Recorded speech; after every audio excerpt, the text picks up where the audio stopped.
Myself sitting alone in my bedroom and asking myself the question, what are you going to do now? So I had two choices. Either I was going to sit in that failure and give up, or I was going to make a decision to step out of the darkness.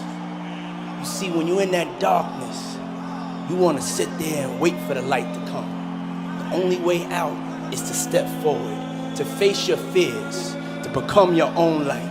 And one day,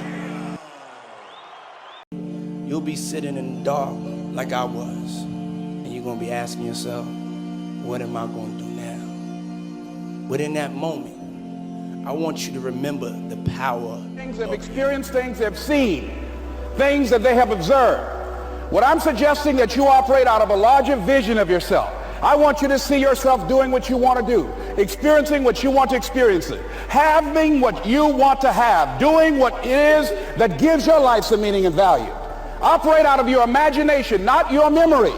Because whenever you look at where you want to go, I'm wanting to warn you, you will have some conversation back here after you go through the data that you've experienced in life saying you can't do it. And so what you want to begin to do is ignore that inner conversation. Well, most people, ladies and gentlemen, when something happens to them, what they do is they begin to believe that that's the way it is. That's the way it's always been, and they can't see the possibility of it being any different. Example, before April 1954, the common belief, the universal belief, because it had been tried again and again and again, and people had failed, the belief was that man was not physically capable of breaking the 4-minute barrier, that he could not run a mile in less than 4 minutes. That was the belief on the planet. It had never been done. But here's what happened, ladies and gentlemen. Roger Bannister came along, and he broke the 4-minute barrier. Now here's what's significant about that. Since that time, up to this day, over 20,000 people have done it, including high school kids. What changed? 20,000 people, what changed? Here's what happened when they got on the track. They knew it had been done. And because they knew it had been done, there was a new belief about this barrier, about this goal that was unreachable. And those 20,000 people got in a race believing, knowing in their heart that someone had done it, that it's possible, that they could do it. And I'm saying that if you know anybody that had some goal, some dream, something they wanted to do, and they did it, then I'm saying that you know in your heart that if someone has done it, then you can do it. It's possible. And that if someone can make their dream become a reality, that it's possible that you can make your dream become reality. And so as you begin to look at where you want to go, beginning to embrace that, it's possible. I'm blessed and highly favored. I've got a lot going for me. I got some good stuff in me. And it's possible that I can bring my greatness out here in the universe. That I can do what I want to do. It's possible I can write my own book. I can have my own business. I can take the trip and travel around the world. It's possible. I can bounce back from adversity and reinvent my life. It's possible. Regardless of where I am, the things can get better for me. It's possible. I'm thinking about two men right here in Chicago who were fairly successful, similar background, educated. They worked for a corporation for many years, and they were among many people that were laid off. Two guys who were very good friends. One went out looking for a job for several weeks along with the other one, and they faced disappointment and rejection again and again and again. They couldn't find any work, which is the story of many people across this country. One guy stopped. He became discouraged. He stopped going. He stayed home looking at television, became very argumentative and toxic with his wife, drinking beer, getting on the phone, talking to his other negative, unemployed friends. And he just gave up. The other guy kept looking for a job everywhere he could go. Every time he could get an opportunity, kept asking people, networking, checking the newspapers every day. Kept going everywhere he could, trying to find a job. You have too much education. You're overqualified. You won't be here long enough. He kept going. He kept going.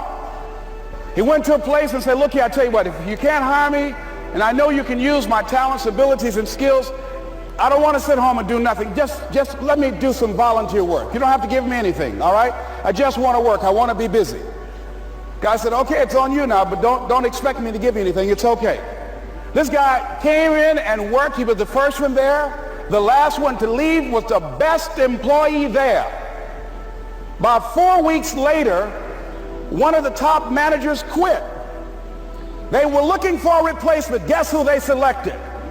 This other guy. This guy who was volunteering his time. He got the job. What was the difference between the two men? Eyesight and mindsight. Eyesight is judging on what you see, judging according to appearances. But mindsight is how you interpret what you see. One guy said, it's not possible, it's over, I'm finished. I can't do it. I can't make it. He surrendered. I've faced rejection again and again. I'm not going anymore. There are no jobs out there. But this other guy, he felt that in spite of the no's and rejections, in spite of how bad the economy is, in spite of what the newspapers are saying, that it's possible that somebody somewhere will give me a job. He just kept going, thinking it was possible. And guess what, ladies and gentlemen? That's what we have to do with our dreams. Because things happen to you in life that you can never, ever anticipate. And many times when those things happen, you want to give up. I remember when I was in broadcasting, when I was a disc jockey, I became very controversial, not only being a disc jockey, but I felt that radio was something that you not only entertain people with, but you also empower them, you educate them. And I got fired. I didn't just leave, they fired me. That was a shock. I said, wait a minute. They took my microphone. I thought that was who I was. No, ladies and gentlemen, it wasn't. I had to do something else. And I didn't know what else I could do. See, here's what I'm looking at. What are the uses for your life right now that you haven't even reached for yet? See, I believe that when you don't have enough encouragement to act on your dreams or ideas, or you're not enlightened enough, that life will act on you. See, life had moved on me and said, Les Brown, you have outgrown this. It's time for you to do something else. Well, I wasn't enlightened enough. I organized some disc jockeys and got my job back. So they had to fire me again. I got fired twice. Here's what I did. I had to think of something else. And now here's what I'm suggesting. I ran. You got to do what you can where you are with what you have. I didn't have any money. I didn't know anything about the political process. I didn't even have any support.